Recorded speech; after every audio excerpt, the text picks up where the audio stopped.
Although I gave Samsung a pretty good review for this new Galaxy S8 Plus, there are still some things that drives me crazy.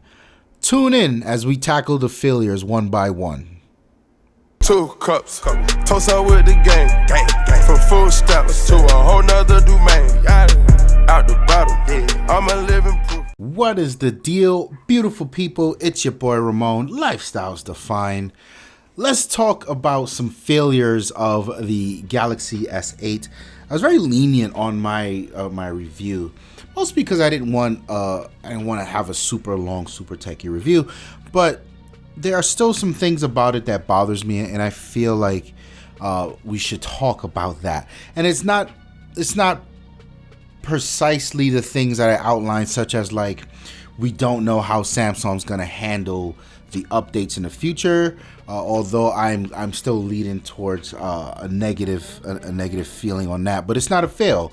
We're not there yet. I'm not talking about things like the fact that I probably will never get a rooted ROM on this thing, but let's wait and see if that actually happens. But some smaller to larger things. So number one on my list is definitely the fact that there's only one speaker. Now the one speaker on the bottom, and I outlined this in the review, which you guys should check out if you haven't already. Link in the description below. The speaker is actually quite good for what it is, taking into consideration the fact that there is a lot of waterproofing going on this phone. That thing still sounds pretty good. Now, what bothers me is the fact that at the top of the phone, there is another speaker. There's the slit for the speaker you use when you're making a phone call. Now, I don't exactly know the logistics behind what it takes to turn that speaker into, or that phone speaker into, an actual speaker, but I felt like Samsung should have been able to get that done. That's pretty much how Apple does it, so it's interesting. I expected to see that. It's not there, so that indeed is a fail. The second is Samsung putting the display, or defaulting the display, to 1080p out the box. This is a huge problem, at least for me. From a marketing standpoint, you're selling people on this crazy beautiful quad HD display, and by default it's turned down. That's not cool. What's gonna happen here is most people will never know, and I can get why they did it, right? Because if you want to attack the battery life on a device, the easiest thing you can go after is the display. If you want to make battery life instantly better, you can lower the quality of the display, the brightness of the display, and you'll get your results. That being said, the battery life that I've been getting from this S8 Plus, with the QHD resolution enabled, has been impressive. And I speak this really, you guys know my history with Samsung. It's been really good. So I kind of feel like they're cheating the consumer out of something that they're paying for. This phone can get up to $1,000 or close to it. Like, don't turn that down. You know, you can make a prompt that says, hey, we recommend you turn it down, but don't turn that out. Not when the thing first turns on. Like, that's not cool. My third fail for the Samsung Galaxy S8 Plus is the Bixby and the damn button that it comes along with. So Bixby, and this is something I did not mention in my review because it's not out.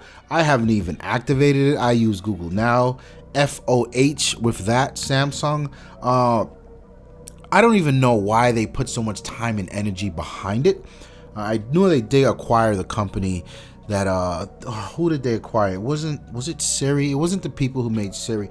They acquired somebody in that world, and from my understanding, this really still isn't what they acquired. So I don't know if the delay is really them trying to get a good bit of the tech that they acquired into Bixby, but nonetheless, then just don't say anything about it. You know what I mean? Don't tell me about something and don't deliver it when the phone first comes out. And then even worse is there's a goddamn button that I push by mistake all the time. Let me remap the button at least. So yeah, I think the whole Bixby thing, although it looks cool, I think it's okay. I think it's just more Samsung doing having the same two calculators, two calendars. I think this is more of that.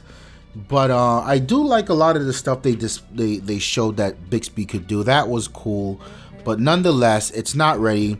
I don't want a button for something that's not there, or let me remap it to the camera button, for crying out loud. Not even a camera button, because double tap the power button, the camera comes up.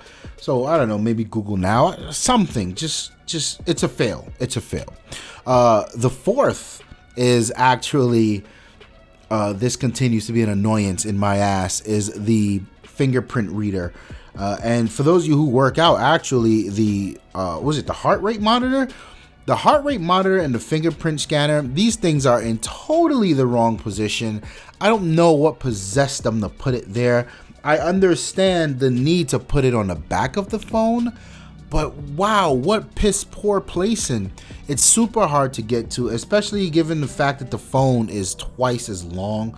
Well, let me not say twice as long, but it is a taller design than we're used to. So it's very difficult to reach. And depending on what hand you're using, it's difficult to reach across the device. Even though the device is a little thinner, it's just not comfortable. It's not cool.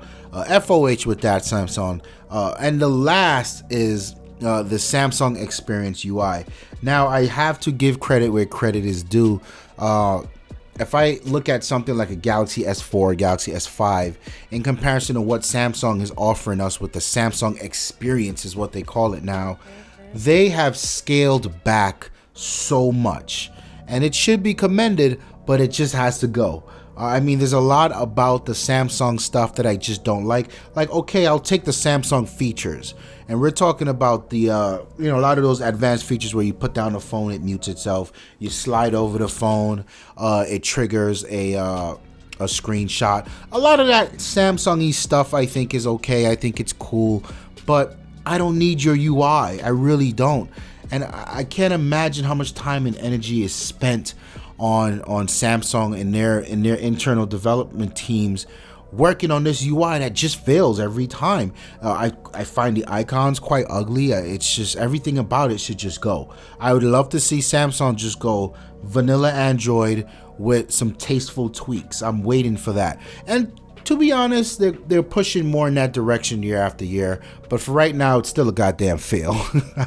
So you guys, I want you to get involved. If you picked up a Galaxy S8 or a S8 Plus, hit the comments below. Tell me some of the fails that you've encountered for the phone.